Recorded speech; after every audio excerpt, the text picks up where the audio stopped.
నమస్తే, welcome to I dream inside politics with కవిత.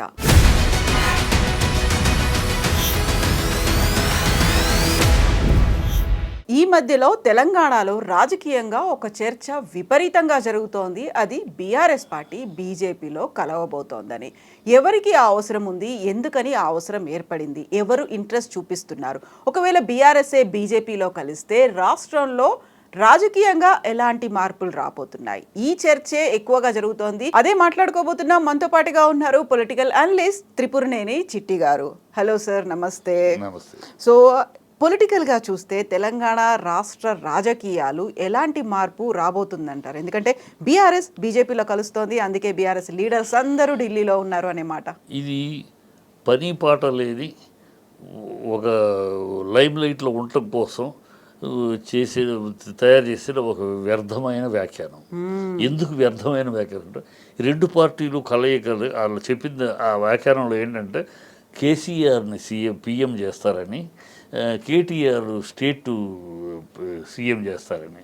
ఇది లెక్క చూసుకుంటే రాజకీయ చిత్రం తీసుకుంటే ఇవాళ మోడీ గారు ఏ పొజిషన్లో ఉన్నారు?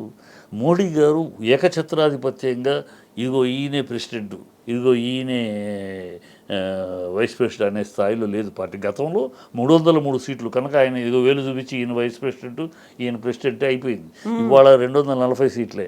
ఈ has to depend on other parties కావాలి. సో వాళ్ళందరికీ ఆమోదయోగ్యమైన ఒక వ్యక్తినే ప్రెసిడెంట్గా ఎన్నిక చేయగలడు. ఆయన ఇష్టానికి చెప్తే నితీష్ కుమార్ ఊరుకోడు, శరద్ పవార్ ఊరుకోడు, చంద్రబాబు లాంటి వాళ్ళు ఊరుకోరు.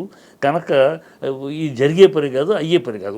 ఊహాజనితంగా తనను తాను ప్రమోట్ చేసుకుంటానికి, తను తాను లైమ్ లైట్లో పెట్టుకుంటానికి ఎవరు చేసిన వాచాలత్వం తప్పితే ఇంకోటి కాదు. ఎందుకు ఇప్పుడు సపోజ్ వాళ్ళు అన్నట్టే అనుకుందాం. ఇక్కడ అంటే మరి కేటీఆర్ని సీఎం చేస్తే కిషన్ రెడ్డి, ఈటెల రాజేంద్ర, బండి సంజయ్, లక్ష్మణ్ వీళ్ళంతా గోల్డ్ గెలుకుంటూ ఫారెన్ టూర్ వెళ్తారా జాలీ ట్రిప్కి వదిలేసి? ఏం మాట్లాడేటప్పుడు పిచ్చి ఒక విద్యతో ఉండాలి, ఒక విశ్లేషణ చేసేటప్పుడు కూడా ఒక జ్ఞానం కావాలి. ఏదో ఒకటి మనం మాట్లాడేసి అది వైరల్లో ఉంది, దాని ద్వారా మనం ముందు లైమ్లో ఇటుకు వస్తాం. ఆ విషయం ఏదైనా ముందు లైమ్లో ఇటుకు అన్న ఒక తాపత్రయంతో చేసిన తప్పితే దీనికి నిబద్ధత కానీ ఒక రాజకీయ సైంటిఫిక్ అప్రోచ్ కానీ లేదు. సైంటిఫిక్ అప్రోచ్ ఏ కోణాన లేదు ఈ మాటకి. అందుట్లో బీఆర్ఎస్ అనేది రెండు పార్టీలతోటి వ్యతిరేకిస్తూ 10 ఏళ్ళు పోరాడింది. రెండు జాతీయ పార్టీలు ఇవాళ కాంప్రమైజ్ అయ్యి కూతురు బెయిల్ కోసం కాంప్రమైజ్ అయితే ఎప్పుడూ ఎప్పుడో అయిపోయి బెయిల్ చేసేసుకున్నారు కదా. ఆ కాంప్రమైజ్ అవ్వటానికి సిద్ధంగా లేరు. జరగని చూద్దామనే ఉన్నారు. అది ఇవాళ ఎందుకు వెళ్తాడు? ఇన్ని రోజులు అయిపోయినాకి 6 నెలలు 7 నెలల పైన అయిపోయింది జైలుకి. 5 నెలలు అవుతుంది. 5 నెలలు జైల్లో ఉన్నాక ఇప్పుడు కాంప్రమైజ్ ఎందుకు అవుతారు? అయితే ఆ అవసరం అనేది మోదీ దగ్గర నుంచి కూడా ఉంది అనేది. అక్కడ ఢిల్లీ అసెంబ్లీ ఎన్నికలు అయిపోయిన తర్వాత అప్పుడు కవిత బయటకు వస్తారు. మోడీకి ఏం అవసరం? మీ దగ్గర ఏం సీట్లు ఉన్నాయి? రాజ్యసభ సీట్లు ఉన్నాయి, లోక్సభ సీట్లు మన దగ్గర లేవు కదా. బీఆర్ఎస్ సహకారం ఎందుకు కావాలి? జగన్ సహకారం కోరారంటే అర్థం ఉంది. జగన్ సహకారం కోరితే 4 సీట్లు ఉన్నాయి. రేపు 240, వాళ్ళు 233 ఉన్నారు. వాళ్ళు ఇంకొక 35 సీట్లు, ఇంకో 40 సీట్లు కనుక వాళ్ళు కాంగ్రెస్ పెంచుకోగలిగితే ఇక్కడ ఇబ్బంది పడతారు. అందువల్ల ఆ 4 సీట్లు అక్కడ కావాలి. అందరిని కొంచెం బతిమాలుకుంటూ జాగ్రత్త చూసుకుంటూ చంద్రబాబును అందరూ చూసుకోవచ్చు. టీఆర్ఎస్కి ఏమున్నాయి ఎంపీ సీట్లు? మోడీ వీళ్ళ దగ్గరికి అడ్జస్ట్ అవ్వడానికి. కానీ తెలంగాణ రాష్ట్రం మీద పట్టు సాధించడం, లేకుంటే కాంగ్రెస్ రేవంత్ రెడ్డిని పక్కన పెడితే బీఆర్ఎస్ హెల్ప్, ఫ్రెండ్షిప్. బీఆర్ఎస్ ముఖ్యమంత్రి అవడానికి బీజేపీ సహకరిస్తుందా? బీఆర్ఎస్ దింపాలనే కదా బీజేపీ పోరాటం. వాళ్ళు బీజేపీ పోరాటం BJP versus Congress, BJP versus TRS ఉన్నది గతంలో. బండి సంజయ్ పీరియడ్లో బీజేపీ వర్సెస్ టీఆర్ఎస్.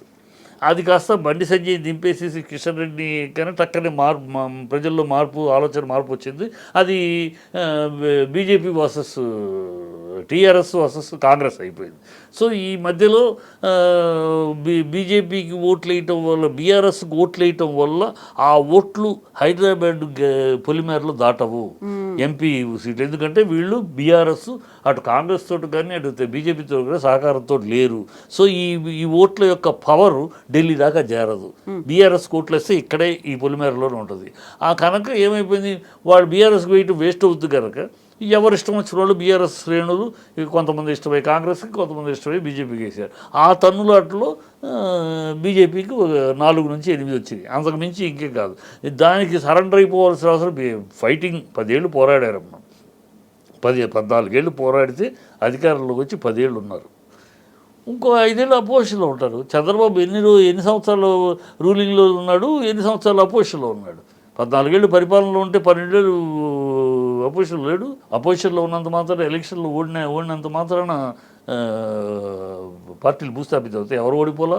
రామారావు గారు ఓడిపోలేదా? చెన్నారెడ్డి గారు ఓడిపోలేదా? కరుణానిధి గారు ఓడిపోలేదా? ములాయం సింగ్ ఓడిపోలేదా? లాలూ ప్రసాద్ ఓడిపోలేదా? దేవగౌడ ఓడిపోలేదా? ఎవరు ఓడిపోలా? రాజకీయాల్లో ఓడతారు, గెలుస్తారు. ఓడినంత మాత్రాన ఆ పార్టీ మోసుకుపోద్ది, ఆ పార్టీ ఇంకోళ్ళతో కలిసిపోద్ది. ఇవన్నీ ఒక చెత్త, ఏమాత్రం సైంటిఫిక్ లేదు, సొల్లు వాగుడులో వాగే రాజకీయ విశ్లేషణ తప్పితే ఇప్పుడు కాదు. అది ఎట్టి పరిస్థితుల్లో జరిగే ప్రశ్న కాదు. ఆ పోరాటగారంటే బీజేపీ తనంతట తానుగా అధికారంలోకి రావాలని చూస్తుంది. బీజేపీ ఎంఐఎంను పోరాడుతూ, ఇప్పుడు బీజేపీ టీఆర్ఎస్లో కలిస్తే టీఆర్ఎస్ బీజేపీ ఒకటైంది అనుకో, ఎంఐఎం కలుస్తా? బీజేపీ ఉంటే ఎంఐఎం వస్తుందా దగ్గరికి? రాదు కదా, అది కుదరదు కదా. వీళ్ళు కలిస్తే ఎంత 39 ప్లస్ 8 47గా, అక్కడ 64 ఉన్నారు కదా. ఒక ఎంఐఎం కలిసినా కూడా ఎన్ని వస్తాయి? 54 కదా. కనుక ఇవన్నీ ఏంటంటే ఊహాజనితగా పిచ్చాపాటి కాలక్షేపం కోసం ఏదో ఒకటి సెన్సేషన్ స్టేట్మెంట్ ఇచ్చేస్తే దాన్ని వైరల్ అవుతూ ఉంటుంది.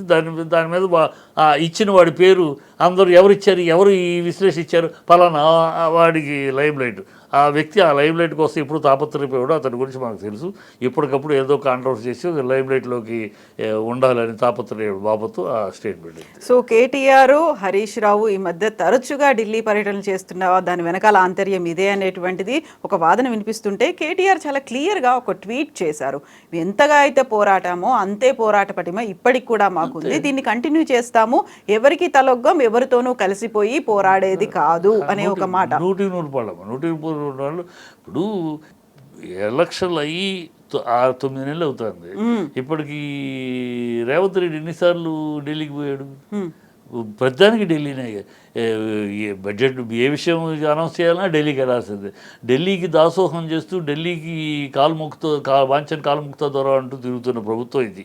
మాట వెళ్తే ఢిల్లీ కన్సర్నల్లో ఢిల్లీ కాళ్ళు పిసుకుతూ బతుకుతున్న ప్రభుత్వం ఇది. మొదటి నుంచి దీన్ని వ్యతిరేకిస్తున్న ప్రభుత్వం పార్టీ బీఆర్ఎస్. మేము మొదటి నుంచి ఢిల్లీకి దాసులుగా వద్దు, అటు బీజేపీ అయినా టీఆర్ఎస్, బీజేపీ అయినా కాంగ్రెస్ అయినా ఢిల్లీకి దాసులు. వాళ్ళు ఢిల్లీ మాట ఇక్కడ చెల్లుబాటు అవుద్దు, కానీ ఇక్కడ మాట, ఇక్కడ ప్రజాభిప్రాయం అక్కడ చెల్లుబాటు కాదు.